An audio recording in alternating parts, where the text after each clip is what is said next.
What's up, guys? Welcome back to the channel. Today we're going to be showing you a quick video on how to replace your front brake pads and rotors on a 2005 and up Chrysler 300. This also works on the Dodge Charger. Alright, we have a 2010 Chrysler 300 right here at the moment. We have it lifted up with a jack and safety jack stands on the other side. Alright, please make sure you're safe about it.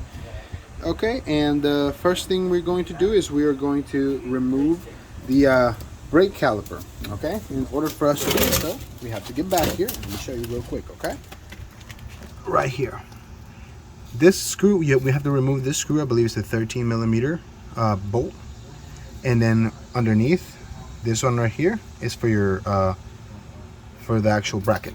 So this one, and then here's another one at the bottom. You have to remove these two, 1 and 2, and then this thing is going to want to come off.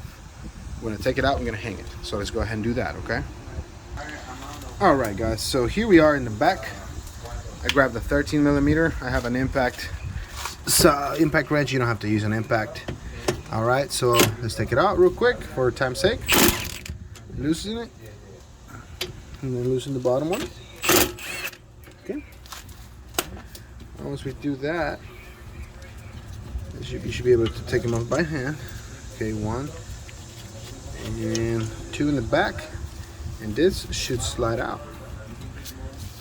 Let's see, just like that. Alright, once it slides out, once you get it out of there, grab yourself one of these handy dandy bungees and let's hang it somewhere, right? So it doesn't fall. It's hanging off the control arm. So I'm gonna hang it up right here. And just to the side. There we go. So the brake line doesn't have much pressure. Okay, now with that being out of the way, we need to get us, I believe, an 18 millimeter. Let me get it real quick. Let me see. To remove these two caliper bracket bolts. This one right here and this one at the bottom. Yeah, these two. All right, here we go.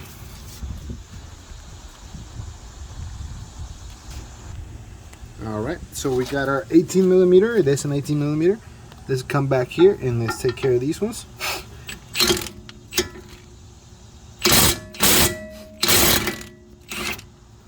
Alright, there goes one. And let's get the other one from the top right here.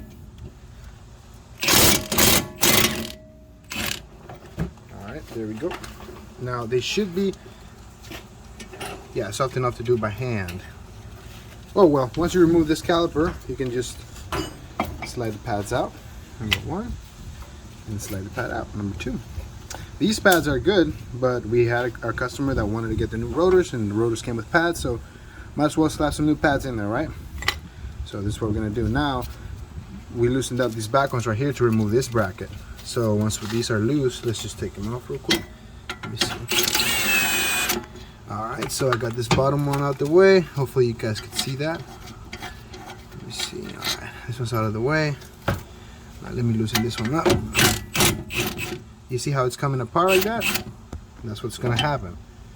Alright, so you're probably going to want to use both hands to catch it. Let's see if I can do it one-handed. Yeah, I can do it.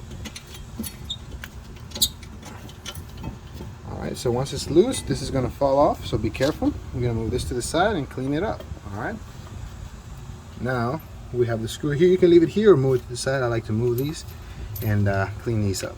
Okay, so now with that being done, or that's done, if your rotor is stuck, you may want to hit it with a hammer or something to get it to come off. But ours, we sprayed it yesterday with some penetrating fluid like WD-40 and it just slides out today. Alright, and that's basically removing the brakes. Installation procedure is the same thing in reverse. We're gonna go ahead, grab some brake cleaner and spray all this real quick and install it in reverse order. All right, so stay tuned. Here we go. Careful. All right, guys, here we go. So here's our new brake rotor. We're gonna take this out and we're gonna mount it up. So let me go ahead and do some YouTube magic real quick. Bam, there you go, guys. There's your new rotor in place. Quick tip, I recommend putting one of the lug nuts in so this doesn't dance around when you're trying to put the brake, the caliper bracket back on. Alright, so the next step is to, of course, put the brake caliper bracket back on, and that's what we're going to do. see, I believe it goes like this. Yeah, it goes like this. Alright, so we're gonna put this in here this way, and we're gonna tighten up the screws from the back. Alright, here we go. Let me do some YouTube magic real quick and then show you what I did. Alright, so once you have your caliper bracket on there, our next step is to compress the brake caliper piston, and we're going to do this with our piston compression tool using a brake pad. The brake pad that you use is preferably the one that, you know, the cylinder pushes against, so we make sure that it's an even push, right? So here we go. We're going to slide this in here. Of course, I'm going to remove the bungee jump, slide this in here, and then put the tool in, screw it in. You can use a C-clamp as well, but we're gonna go ahead and use this tool. All right, here we go. Fast forward YouTube magic. This is what I mean. I grabbed our caliper compression tool and I am compressing the caliper piston. All right, supposed to do this. Try to do this two-handed instead of one-handed. All right, so it doesn't bounce around. So here we go. Once I do this, I'm gonna put the new pads in. Alright, there you go. Let's take this out. The old pad out. Screw the new pads in. The thing with the hardware right here, it's got to be the rear one. Alright, be careful when you mount these. Sometimes new folks don't know. Sorry about the camera work. Here we go. Let's get this new one right here. Alright, this new one right here, courtesy of Detroit Axle. Alright, it was just, that's what they sent me, so this is what I'm installing. Alright, now that you have your pads in, it's time to put the caliper back on, and put it just like this. Alright, grab your screws, the top one in, get it threaded on first. Alright, and the second one, put it in the back, tighten it up, and you're done.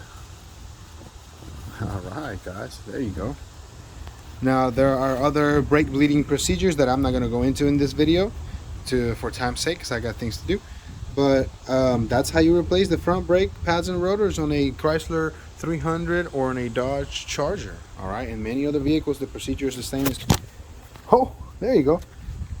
Procedure is the same. It's pretty much universal. All right. So if you learned something today, thank you for sticking around. Hope you hit that like and subscribe button to keep these videos coming. All right. Thank you so much, guys. Hope you have a wonderful day. Bye bye.